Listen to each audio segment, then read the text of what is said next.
Hey guys, Deathloader Magic here, and it's time for some more spoilers from Rivals of Ixalan. And I gotta say, Wizards did not check to see if anybody pictured in these cards is a registered sex offender, but I did and none of them were, so we dodged a bullet there. First up, we got Arch of Orazka. It has Ascend, which I don't like, and you can tap it. It's a land, of course, and generates one literal colorless. And if you pay 5 generic and tap it, you can draw a card, activate this ability only if you have the city's blessing. Now, this does kind of flow because by the time you have 10 permanents on the field, you probably need some more cards. You're probably close to top decking or already top decking. And then you'd probably have 6 total mana, including this one. So tap 5, then tap this, and draw a card. So and you don't have to like discard it or anything. So this kind of works. It's just, there's no way to get color out of it. So I don't absolutely love it. It's another rare land that I just don't see becoming really hot. And rare lands are like the staple money for a set. So next up, we've got Arterial Flow. This is why you gotta wear a garlic necklace if you're a pirate. Each opponent discards 2 cards. Ooh, each opponent. That's rough for 3, jeez.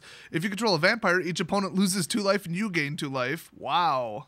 This is so much better than like Mind Rot and I can't think of anything else. I mean, like all the Duress clones and all that. This is probably the best discard spell that we have. So this is pretty wild. Next up, Yar, it's a mutiny. Oh, look, another woman pirate. By the way, Mark Rosewater said something on his blog. People literally asked him, like, word for word, what's with all the women pirates? Why are all the pirates women? And he responded with just some BS about inclusion, inclusiveness, blah, blah, blah. And he says, well, nobody would ask a question if it's all men. That's because pirates were all men. You know, in reality, where we live.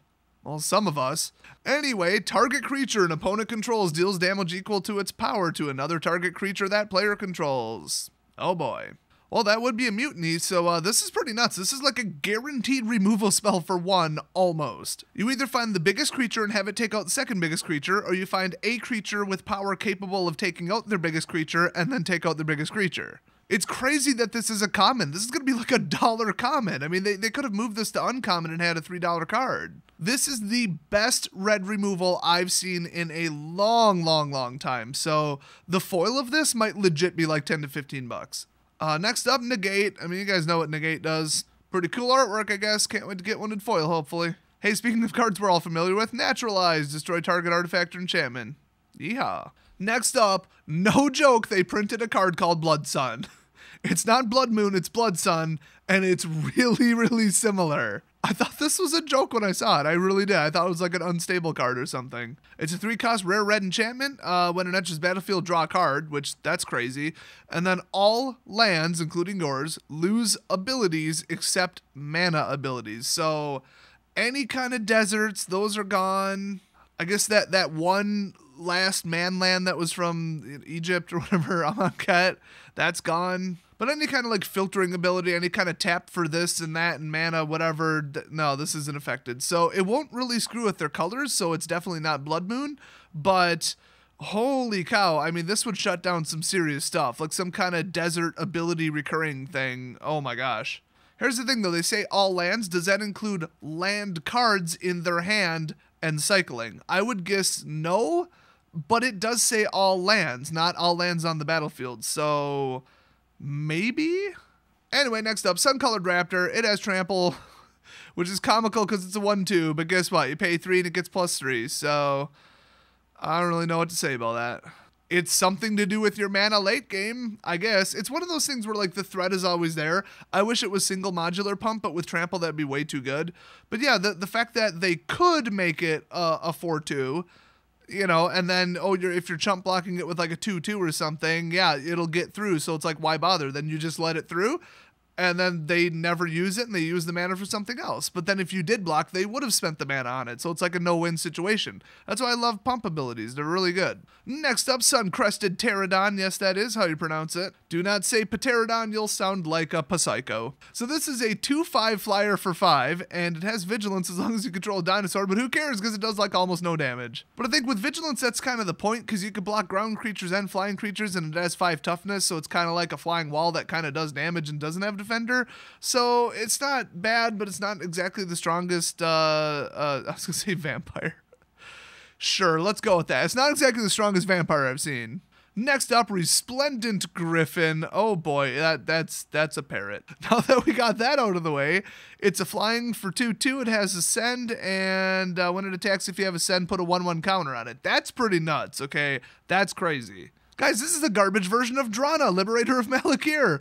Basically, every time it swings, it gets one bigger. It's just Ascend. It's the same cost and about the same casting difficulty. I mean, there you go. Vampire Parrot Ally Griffin. All right. And honestly, the card's not like horrifically unplayable if you didn't have Ascend. It's bad, and that's why I don't like Ascend, but it's still 2 damage in the air for 3. I mean, whatever. Next up, Reggie's back. Raging Regisaur. When it attacks, it deals 1 damage to target creature or player. That's right, including one that you have with Enrage. But then again, it's a 4/4 for 4, so if somebody's blocking with a 5/5 and you know they're going to block with a 5/5, you could say, okay, deal 1 damage to that. Suddenly they can't block without losing it. And he's chasing a baboon, which is hilarious. That might be another goblin pirate. I don't know. Next up, Hornswoggle. I gotta look that up. Be right back. Hornswoggle. Verb. To swindle, cheat, hoodwink, or hoax. So if you want to get up to some hoodwinking and shenanigans and tomfoolery, then you can play Hornswoggle. I don't know why this name is so funny, but it is. But by the way, that artwork, dude, did that guy not totally just get Hornswoggled? Just kidding. He pretty much just got beat in the back of the head with a bag of something. That's not hornswoggling, that's assault. Anyway, counter target creature spell for 3. Woo! But then you get a treasure, which is pretty sweet. Having it be creature specific for 3 mana, though, I don't like that. Maybe if it was in like that all-in mechanized production treasure deck with Revel and Riches, I think that would be pretty fitting, because you would want to stop them from getting creatures, and then it's just another source of treasures. So, I mean, that's about all I can think that would go in. But I want a copy just because it's funny as hell. Next up, finally, the 3-headed T-Rex. We got Zakama Primal Calamity. Might be an Allosaur. I have no idea. It's a legendary creature, Elder Dinosaur, and I believe the lore said that it gets resurrected by the power of the Immortal Sun if the Sun Empire, I think they're called, if they're the ones who control it, which nobody controls it because, well, I can't say, that's spoilers. Anyway, it has Vigilance, Reach, and Trample, and it's a 9/9 for 9, which, yeah, it better be damn good for 9, and when it enters the battlefield, if you cast it, untap all lands you control. That is important, because there is no way in hell that anybody in the history of Magic is going to naturally cast this. It costs 9, let's get real for a second. I mean, yeah, there's cost reduction, but there's also cost reduction into stuff that costs 6 that's pretty good too. You know, this is ridiculous. People are just going to put out Champion of Ronus and that Revolt trigger enchantment where you free cast the top card of your deck. They're going to stack the top of the deck with dinosaurs, which I believe is precisely a card. You know they did this on purpose, and then they're going to get a 9/9 Vigilant Reach Trampler out there, which can simultaneously attack them for like almost lethal while blocking anything. I mean, this card's ridiculous. I would have no problem whatsoever with this card if it wasn't for the fact that I think there's currently 3 or 4 ways to bring it out for free in Standard. That is just broken. You can't drop out stuff either from the graveyard or from your hand or from the top of your deck onto the battlefield without paying for it and then print stuff like this. You got to pick one or the other. Wizards need to get a damn clue. And if you're like, no, Das, you're wrong, that's not overpowered. They banned Marvel. Even Wizards agrees with me, for God's sake. Anyway, you can pay 3 with a red and it deals 3 damage to target creature, just in case Vigilant Reach Trample 9/9 wasn't enough. This'll remove a creature, because that totally wouldn't have. Guess what? It's also Naturalize. You can pay 3 with a green and destroy target artifact or enchantment. And then, of course, gain 3 life, which is, I mean, at least you don't have to tap it, because that's kind of, I don't know. I mean, he's Vigilant, so it's not like you're like all in swinging with him and then you have nothing left to block with. But I don't know, that might come up. It'd be nice. I mean, if you had like 9 mana and you could get 3 white out of it, you could gain 9 life per turn. That ain't bad. So overall, I mean, he's one of those things where you'll never get him out in a normal game. You can build your whole deck around getting him out, and then you got to do like fetch and scry and deck arrangement and all this. He's a useless, boat anchor in your opening hand if he shows up there, and then nobody's actually going to play him that way. They're just going to free cast him. So I don't hate the card by itself. I just hate the Standard scene right now, I guess. Next up, a very blurry Masterminds acquisition. Not sure what went on with the text on this one. That's weird. So, cost 4, double black sorcery. Nice. Choose 1, search your library for a card, put it in your hand, then shuffle your library. So, in other words, Diabolic Tutor. Oh, wait, no. Is that what it is? Yeah, I think that's what that is. It's an old, like, M14 card. Anyway, choose a card you own from outside the game and put it into your hand. What is the rule on that? I think it has to be from your sideboard. I think that's the latest ruling. If it was in your sideboard but you needed it, wouldn't it be not in your sideboard? Wouldn't you have put it in your deck? I suppose if it was game one, but this just seems like a really silly diabolic tutor, but whatever. I mean, you might want to go fetch something that's like horribly overpriced, because remember, it's the old, 4 to 1 5 leverage thing where you put in one, just a fetchable one of something hyper powerful that's very situational that you can only get out under certain circumstances, and then you put in 4 ways to fetch it. So effectively, you have 5 copies of that card in your deck, sort of. It's just delayed by 1 turn and some mana. And do not underestimate that strategy, because I did that with Eldrazi and it worked perfectly. Next up, the most awesome looking vampire so far, Champion of Dusk. Not even legendary. It's 5 cost though. And it's a 4/4 vampire knight. And when it enters the battlefield, you draw X cards and lose X life, where X is the number of vampires you control. That sounds fantastic. If you're losing, but you're like, oh yeah, I got out this all-powerful 4/4 guy, which, okay, that would be silly. He costs 5. He's not that good. Oh, but I can't cast him or I'll die. Whoops. But hey, if you can get away with it, you'll probably pull like 3 more vampires or something, so hey. But this is honestly just the epitome of it will not turn your game around at all if you're losing. And if you have like 7 vampires on the field, you probably would have won anyway, so this is just overkill and completely ridiculous. Plus, it's just setting you up for a giant board wipe. So this card looks good, but it's really not. Next up, finally, Dinosaur Hunter. I've been waiting for them to release a damn Dinosaur Hunter. Also, did you hear there's a new Turek game coming out? No, seriously, there is. I think it's like a remake or something. But anyway, this is a 2-cost human pirate 2/2, so it's alright, pretty damn good. And let's see, whenever it deals damage to a dinosaur, destroy that creature. Hey, this is like that equipment that nobody use, what, Hedron Blade or whatever, where if it did damage to an Eldrazi, it would destroy them, and then any Eldrazi that you really wanted gone was indestructible anyway. Aye, the foul beast chomped me, but I got away. You'd best believe when I find it again, it won't get away so easy. He doesn't look injured. I don't know where that bottom quote came from. Yeah, that's right. They're called bottom quotes, not flavor text.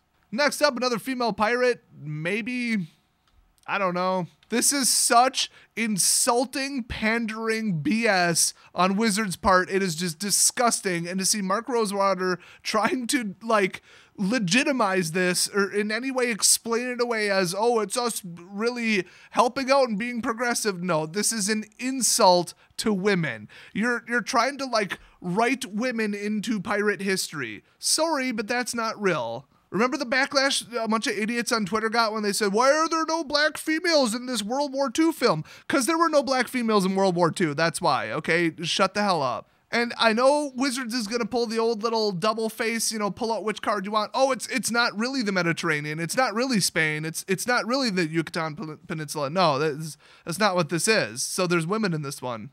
Oh, and what about this? Oh, yeah, it's completely inspired by the Aztec, and, I mean, you can't have it both ways, okay? They did the same shit for Kamigawa. Oh, yeah, Bushido and the samurai swords, we made sure that they were accurate. Oh, but what about this? This is actually more of a myth than an actual Japanese history. Oh, this isn't real Japan. No, this is Kamigawa. It's not Japan. Oh, it's not meant to be accurate. I mean, besides the fact that I literally just got done saying that everything was purposely accurate, and we drew the swords real particularly. It's either Space Japan or it's not, okay? It's either pirates or it's not. Okay, what the hell does this disaster of a card do? Cost 1, it's an aura flash, that's cool. Let's see. Enchanted creature gets +1 or +0/+2 as long as it's a pirate. Otherwise it gets -2, -0. I love these like defensive buff, but if you put it on the enemy creature, it becomes a negative, like not buff, a debuff. It's actually pretty sweet. I mean, it's just for like 1 or 2 more mana. I'm pretty sure you can just like pin it down permanently. Maybe in white. I'm not sure if blue has a whole lot like that. Like mandatory rest or whatever in white, that's one, but I don't know. I mean, it's not like we have a claustrophobia. It's not like we have Singing Bell Strike anymore. So I guess, I mean, if you really wanted something similar, it's only cost 1 and it has flash. So, I mean, this could single-handedly get a creature killed in the middle of combat, too. You drop its attack by 2 and yeah.